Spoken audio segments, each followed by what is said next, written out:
네, 진사로입니다. 48회 한능건 기본 11번부터 해설 강의를 이어가도록 하겠습니다. 자, 다음 역사 다큐멘터리의 제목으로 가장 적절한 것은 하고 나왔습니다. 자, 노비를 안검하고 조사하여 불법적으로 노비가 된 자가 있으면 양민으로 돌려놓도록 하시오 라고 했어요. 자, 노비를 안검하고 조사해라 라는 데서 이게 이제 노비 안검법이라는 게 나오죠. 자, 그렇다면 여기 계신 이 왕 바로 누구겠습니까? 고려의 네 번째 왕이신 광종입니다. 자, 광종에 대한 제목을 찾아주면 정답이 되겠습니다. 따라서 정답은 1번이에요. 자, 광종 왕권 강화를 도모하다 라고 되어 있습니다. 자, 이 노비안검법도 왕권 강화 정책 중 하나죠. 왜냐하면 이제 이거는 당시에 지배 세력이었던 호족 세력들을 약화시키는 방법이에요. 왜냐, 노비는 호족들의 이제 사유 재산으로 이렇게 취급이 됐기 때문에 이들을 조사해가지고 양민으로 돌려놓게 되면 호족들의 세력은 약화가 되고 이 양민들은 세금을 내기 때문에 재정을 확충할 수 있다라는 거죠. 그래서 왕권 강화 및 재정 확충의 제도, 호족 약화 제도 이렇게 볼 수가 있습니다. 이제 요거에 뒤이어서 광종이 바로 과거제 시행을 땅 하고 쳐요. 그러니까 이 호족들이 난리가 났습니다. 이제 과거제를 본다는 거는 시험을 봐서 실력대로 왕의 그 정치 철학에 맞는 사람을 실력순으로 뽑겠다라는 뜻이라 이제 호족 출신이면 그냥 벼슬을 하는 그런 게 아니게 됐다는 얘기죠. 그래서 이 호족들이 이제 이거에 대해서 불만을 품고 들고 일어나니까 광종이 이때다고 그 호족들을 싹 다 때려잡죠. 그래서 이제 이분이 손에 피를 많이 묻혔다라는 그것까지 알려져 있습니다. 자, 뭐 인종 서경천도를 계획하다. 이건 이제 묘청의 서경천도 운동과 관련이 되겠고요. 태조 북진 정책을 추진하다. 이제 그 태조 왕건은 평양을 서경이라고 하고 그 지역을 중시했죠. 고구려의 옛 도읍지였던 곳. 이제 그러면서 북진 정책을 추진을 했었습니다. 그 다음에 현종 지방제도를 정비하다 나왔는데 사실은 이 현종은 그 거란의 2차 침입과 3차 침입에 맞섰던 왕이에요. 그리고 지방제도 정비는 물론 맞습니다만 이제 고려 시대에 그 태조 왕건을 제외하고 이제 왕들 중에서 이제 가장 정치를 잘했던 왕을 꼽아라 그러면은 아마도 원탑으로 현종이 꼽힐 거예요. 그만큼 나라의 그 지방제도뿐만이 아니라 나라를 안정화시키고 통치제도를 완성한 그런 왕으로 볼 수가 있습니다. 그래서 굉장히 백성들도 많이 좋아했고 따랐다라고 알려져 있어요. 그래서 현종이라고 묘가 붙었습니다. 자, 12번 갈게요. 가에 들어갈 문화유산으로 오른 것은 하고 물어봤죠. 자, 간송미술관에 있는 국보제 68호 유산이래요. 자, 고려시대를 대표하는 도자기 중 하나로 표면에 무늬를 새겨 파내고 다른 재질의 재료를 넣어서 제작하였다라고 되어 있습니다. 자, 표면에 무늬를 새겨서 파내고 다른 재질의 재료를 넣어서 제작한다. 이 기법을 가리켜서 상감 기법이라고 불러요. 그러니까 지금 선지에서는 상감 기법이 적용된 도자기를 찾아주면 됩니다. 그래서 이 고려시대의 도자기니까 상감기법이 적용된 도자기, 즉 상감청자를 찾아주면 돼요. 정답은 3번 청자, 상감, 운항문, 매병 요겁니다. 저는 박물관 가서 이걸 봤는데 이게 이제 뭐 아마 진품은 아니었을 거예요. 지금 보니까 간송미술관에 들어가 있다 그러는데 이제 이게 정말 멋있습니다. 예. 이 여기 나와 있는 무늬들을 봐도 그렇고 정말로 어떻게 이렇게 만들 수 있을까 싶을 정도로 완벽한 이제 말 그대로 예술 작품이에요. 예술 작품. 이렇게 보시면 되겠고 옆에 있는 청자 참외 모양 병이 있는데 요것도 고려시대의 청자는 맞아요. 다만 상감 기법은 들어가지 않았고 순청자라고 합니다. 이제 상감 기법을 적용해서 만든 이런 화려한 무늬의 청자를 통상 상감 청자라고 하고요. 이 참외무늬 병은 순청자라고 보시면 되겠습니다. 자, 이 분청사기 철화 오문 항아리 요거는 이제 고려 말 조선 초에 주로 만들어졌던 분청사기의 양식이고 백자 철화 끝무늬 병 있는데 요거는 이제 조선시대 중기 이후에요. 이제 조선시대에는 백자가 주로 많이 만들어지게 됐던 게 아무래도 지배 세력이 사림으로 바뀌었기 때문이라고 볼 수 있어요.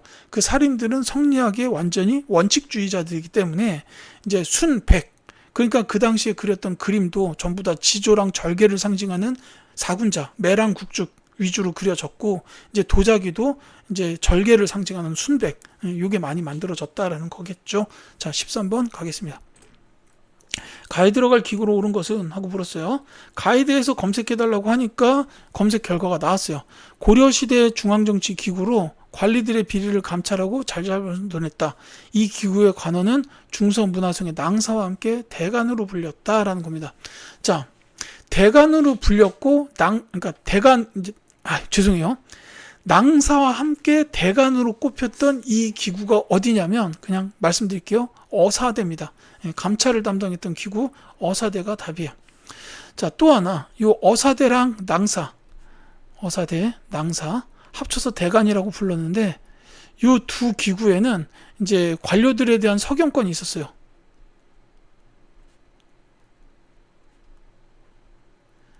왜 조선시대에도 그 사원부, 사관원 이 두 기관이 이제 오프미아 관리들에 대한 서경권을 갖고 있었잖아요. 마찬가지로 고려시대에도 어사대와 낭사에는 관료들에 대한 서경권이 있었다. 요거까지 같이 기억을 해두시면 되겠고요.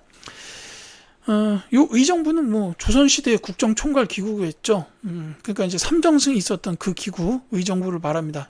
육조를 관할했죠. 그 다음에 요 중추원, 요거는 이제 그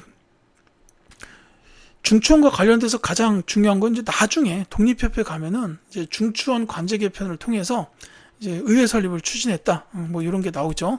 그 다음에 이 도병마사는 고려 시대의 최고 그 회의 기구였어요. 최고 회의 기구. 주로 이제 국방 및 군사 문제를 다뤘어요. 그 다음에 이게 나중에 원간섭기 때가 되면은 도평의 사사로 이렇게 이름이 바뀌게 됩니다. 이것까지는 기억해 주시기 바라겠습니다. 자, 14번 갈게요.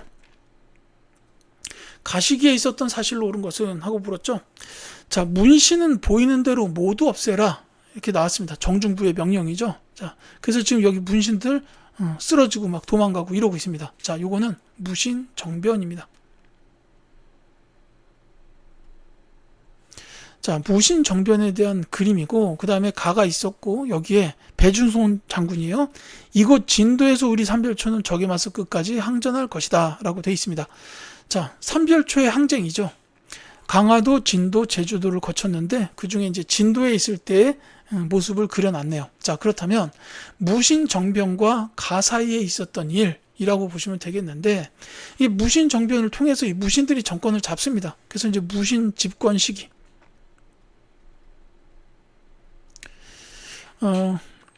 이제 그 좁은 의미로 보자면 이래요. 뭐 이제 이의방, 정중부, 이의민, 경대승. 경대승이 먼저요. 이의방, 정중부, 경대승, 이의민. 이렇게 이제 돌아가면서 권력을 잡습니다. 다만 이제 이게 이제 오래 가진 않고 최충원에 의해서 최씨 무신 정권이 이제 만들어져요. 물론 뭐 최씨 무신 정권도 무신 집권 시기라고 볼 수는 있습니다만 이제 이렇게 보통은 뭐 초기 그 다음 최씨 무신 정권 시기 이렇게 구분을 합니다. 그래서 이때 이제 뭐 최충원, 최우, 최양, 최의 뭐 이런 분들이 이제 계속하여 정권을 장악하게 되고 이 도중에 최씨 무신 정권 중간에 이제 몽골이 쳐들어와요. 몽골 침입. 그래서 이제 30여 년간 항쟁을 벌입니다. 수도를 강화도로 옮긴 다음에 계속하여 항쟁을 하는데 이제 결국은 그 항복을 해요. 이제 우리 고려가 졌다. 이렇게 이제 패배를 인정하고 몽골과 화친을 맺고 다시 강화도로 개경으로 돌아옵니다. 개경으로 환도해요. 그리고 삼별초는 이거에 반대해 가지고 일어난 겁니다. 진도, 제주도를 거쳐서 끝까지 항전을 했다라는 거죠. 그래서 이제 가에 들어갈 게 그 뭐 무신 집권 시기의 일이나 최씨 무신 정권 때 특히 뭐 최충원, 최우 뭐 이런 분들과 관련된 게 나오면 되겠죠. 그래서 정답은 2번입니다. 최우가 정방을 설치하였다라는 거예요. 이 정방은 그 최우가 자기 집에다 설치했던 인사행정 관할기구 이렇게 보시면 되겠습니다. 자, 김원창이 난을 일으킨 거는 통일신라, 그러니까 신라 하대 때이기 때문에 한참 전이고요. 묘청이 금정부를 주장한 거는 이제 문벌사회이기 때문에 무신정권 이전입니다. 서희가 강동육주를 획득한 거는 이제 10세기 초, 11세기 초라고 보시면 돼요. 그래서 이제 요거는 이제 거란의 1차 침입. 그러니까 문벌 전의 일이다라고 보시면 맞겠죠. 자, 15번 가겠습니다. 다음 퀴즈의 정답으로 옳은 것은 하고 물어봤어요. 자, 고려 성종 때 설립했고 유학과 기술 교육을 담당했다. 고려의 최고 교육기관이었다라는 겁니다. 특히 이제 유학 교육을 담당한 고려의 최고 교육기관이다라는 데서 알 수 있죠. 바로 그 국자감입니다. 자, 다른 선지들도 다 교육기관이기 때문에 말씀을 드리자면 이 경당은 고구려의 지방교육이에요. 지방교육기관. 유학도 물론 가르쳤지만 활쏘기 같은 무예도 가르쳤던 기관입니다. 그 다음에 향교는 조선시대의 지방교육기관이에요. 다만 국립교육입니다. 사립교육기관은 서원이 있었어요. 그 다음에 주자감은 발해의 최고 교육기관이죠. 유학을 가르쳤습니다. 그래서 이제 막 여기 학생들이 나중에 당나라 가가지고 빈곤과 보고 급제하고 막 이게 통일신라하고 알게 모르게 이제 경쟁이 붙어 있었다라는 것도 그냥 참고해 두시기 바라겠습니다. 자, 16번 가겠습니다. 가에 들어갈 학습 주제로 적절한 것은 하고 나왔는데, 자, 홍산대첩, 진포대첩, 황산대첩 이렇게 나왔습니다. 자, 최영, 최무선, 이성계 요 이제 장군들 붙어 있죠. 자, 이 전투가 일어난 거는 뭐냐면 고려 말기. 이제 특히 이제 14세기에는 이제 고려가 주로 이제 홍건적과 왜구의 침입을 많이 받았어요. 그래서 홍건적 침입 때는 막 공민왕이 안동까지 피신을 가고 막 이랬던 일도 있었고, 지금 여기서 얘기하는 건 홍산대첩, 진포대첩, 황산대첩 요거는 왜구하고 관련이 됩니다. 그러니까 왜구와의 전투가 이제 3번이 있었는데 지금 여기 나와 있죠. 순서상으로 보자면은 홍진황 이렇게 기억하시면 돼요. 그래서 홍산대첩이 먼저, 그 다음에 진포대첩, 황산대첩 이렇게 돼 있고, 이 이제 진포대첩의 최무선 장군, 화약의 아버지죠. 이제 그 전에 뭐 화통도감 이런 거 설치하자고 건의하기도 해서 이때 이제 화약 기술이 국방과학이 됩니다. 그래서 이 진포대첩 때 화약 무기를 이용해서 왜구를 물리쳤고, 이 황산대첩에서는 이성계 장군이 이제 이 황산 지역, 지리산 인근 지역에 도망간 왜구 만여 명을 갖다가 격퇴를 해버리죠. 그래서 거기 이제 지리산 쪽에 보면은 막 뭐 피바위라고 해가지고 빨간색 바위가 있다. 뭐 왜구의 피로 물든 이런 바위가 있다라는 것도 뭐 알려져 있어요. 어쨌거나 이건 이제 왜구랑 관련된 거를 선지에서 찾으면 되니까 2번이 답이 되는 겁니다. 왜구의 침략과 격퇴, 이게 되겠죠. 몽골 침입과 항쟁은 시기상 이것보다 전입니다. 앞선 문제에서 말씀드렸고요. 여진 정벌과 동북구성 축조, 이 관련된 분은 대표적으로 윤관. 이분의 이름은 반드시 기억해 주셨으면 좋겠어요. 별무반을 만드셨고 동북구성 축조의 총책임자였다. 이렇게 보시면 되겠습니다. 자, 서양함대 침입과 척화비 건립, 이거는 이제 흥선대원군 집권 시기에 있었던 일이죠.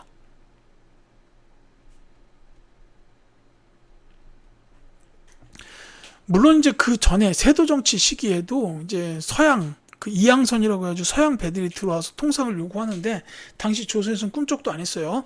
그리고 이제 흥선대원군 시기에 들어와서는 이제 뭐 병인박해를 계기로 해서 병인 양요가 일어났고, 제너럴 셔머너 사건을 계기로 해서 신미 양요가 일어났고, 이런 이제 서양함대 침입이 있었습니다. 그러니까 이제 그 침입을 물리치고 이후에 척화비까지 건립했다. 이게 이제 흥선대원군 시기에 있었어요.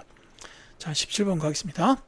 가에 들어갈 내용으로 옳은 것은, 자, 태종이 한 일 해가지고, 자, 전국을 8도로 나누었다. 호패법을 시행하였다. 계미자를 주저하였다. 있고요. 가장 큰 일이 안 나와 있는데 그게 선지에 있습니다. 뭐냐면 6조 직계제예요. 정답은 4번입니다. 자, 6조 직계제를 시행하였다라는 게 이제 태종에 대한 업적 중 하나죠. 왕권 강화 대책입니다.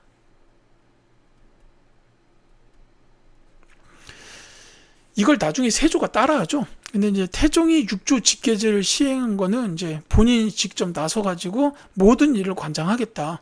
이제 그러면서 이제 원래 태종 이방원은 이제 조선은 왕의 나라다라는 인식을 갖고 있었고 권력의 화신이었어요. 그래서 6조 직계제를 시행해서 자기가 6조를 틀어쥐고 모든 정책에 다 이렇게 이제 지시 시행을 했다라는 거죠. 그리고 이제 훗날 세조도 이제 6조 직계제를 시행을 한 게 이게 이유가 비슷하려나 다르려나 모르겠습니다만 그 원리는 같아요. 이제 세조 때는 특히나 이제 본인이 뭐 단종을 몰아내고 왕이 됐다 보니까 신하들하고 의견을 나누고 싶지가 않았던 거예요. 그래서 육조직계를 했다라는 그게 좀 더 크다 이렇게 볼 수 있겠죠. 자, 어쨌든 그리고 이제 빠진 게 있다면은 이제 앞서 제가 말씀드렸던 뭐 경성과 경원의 무역소설치,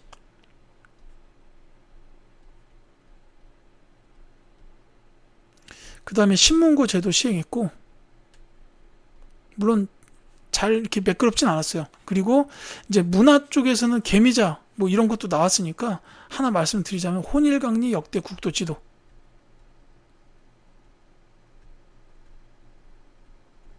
이런 이제 지도가 이제 만들어졌다라는 것도 태종 때의 일이다라고 보시면 되겠습니다. 자, 균역법의 시행은 영조, 직전법의 실시가 세조, 오군영 체제를 완성한 거는 숙종입니다. 이 체제가 만들어지기 시작한 거는 임진왜란 중이기 때문에 저기 선조 때 일이고, 이제 그 훈련도감이 만들어졌죠. 그리고 인조 때 어영청, 총융청, 수어청 이게 만들어지고, 이제 숙종 때가 되면 금위 영이 만들어지면서 오군영 체제가 완성이 됐다. 이렇게 보면 되겠습니다. 자, 18번 갈게요. 다음 가상뉴스 보도 이후에 전개된 사실로 오는 것은 하고 물었죠. 자, 드디어 새 궁궐의 이름이 경복궁으로 결정되었습니다. 경복궁이라는 이름에는 국왕과 백성이 함께 만년토록 태평하며 큰 복을 누리기를 바란다는 의미가 담겨 있습니다. 라고 돼 있어요. 자, 새 궁궐의 이름이 경복궁으로 결정됐다. 요거는 이제 조선이 건국되고 한양천도가 이루어지던 시기예요. 한양천도 시기라고 보시면 되겠습니다. 이때 이제 그 정도전이 그 경복궁이라는 궁궐의 이름, 뭐 사대문의 이름뿐만이 아니라 뭐 여기 전각이나 길의 이름까지 전부 다 정도전이 결정했다. 뭐 이렇게 알려져 있습니다. 이 시기라고 보시면 돼요. 그러니까 요거 이후에 전개된 사실이기 때문에 이제 조선시대에 일어난 일을 찾으면 될 겁니다. 자, 정답은 그래서 3번 한양에 시전이 설치되었다라는 거예요. 자, 한양의 수도가 한양으로 옮겨졌으니까 당연히 이 지역은 발전해야죠. 그렇다면 시장이 들어올 거고, 그래서 그 이제 시전이 설치가 되는 이런 일이 있었다는 거죠. 감독할 이제 시장을 관리 감독할 기구도 필요하니까 시전이 설치됐다. 이렇게 보시면 되겠습니다. 자, 다른 건 다 고려 시대인데 흑창이 운영된 거랑 사신간 제도가 시행된 거는 태조 왕건 시대고요. 정동행성 이문소가 폐지된 거는 공민왕 때다. 이렇게 보시면 되겠습니다. 반원 자주정책의 일환이에요. 자, 19번 가겠습니다. 가에 들어갈 과학기구로 오른 것은 하고 물었죠. 가는 자동으로 시간을 알려주는 장치를 갖춘 물시계입니다.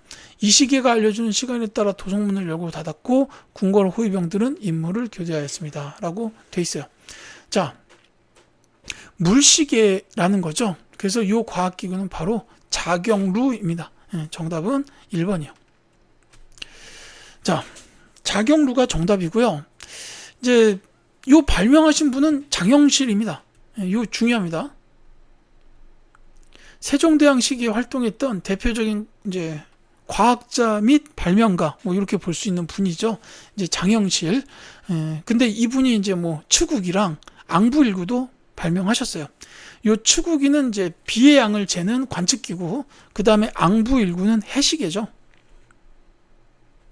이 앙부일구는 이제 하루의 시간뿐만이 아니라 오늘이 절기상 어느 날이다, 이런 것까지 알 수 있었던 아주 우수한 과학기구죠. 이렇게 이제 기억하시면 되겠고요. 이 혼천의 같은 경우에는 그 이제 천문을 관측하는 기구예요. 천문 관측기구.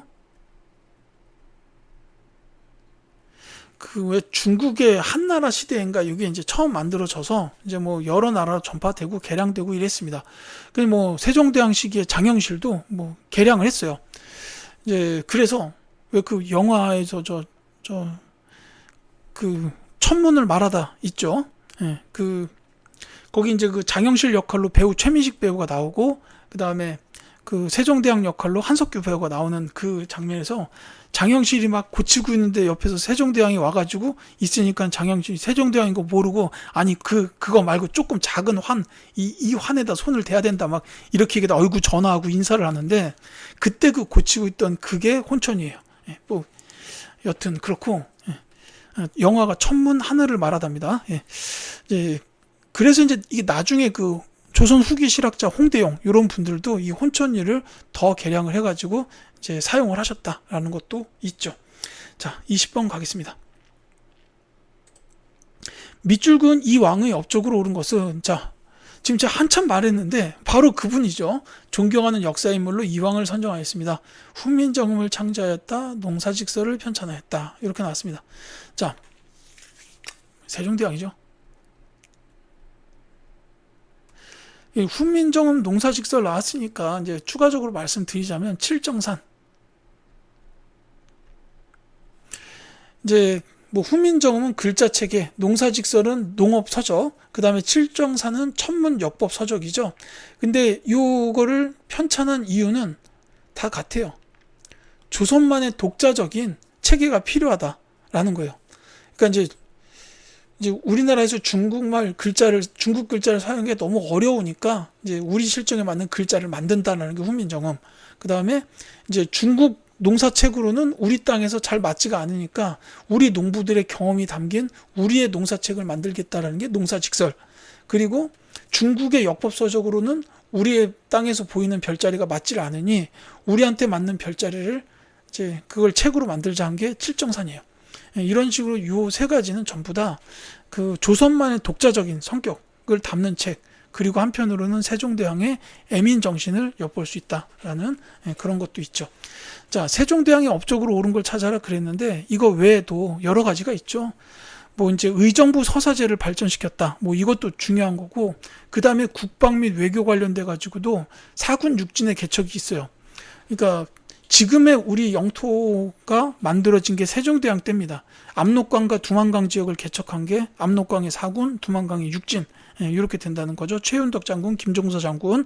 자, 이게 선지에 있습니다. 따라서 1번이 정답이에요. 자, 경국대전을 완성하였다. 성종이고요. 대동여지도를 제작하신 분은 이제 조선 후기의 김정호라는 학자입니다. 백두산 전개배를 건립한 시대는 숙종의 재위시기입니다. 자, 이렇게 보시면 되겠죠. 20번까지 말씀드렸고요. 21번부터는 다음 영상에서 이어드리도록 하겠습니다.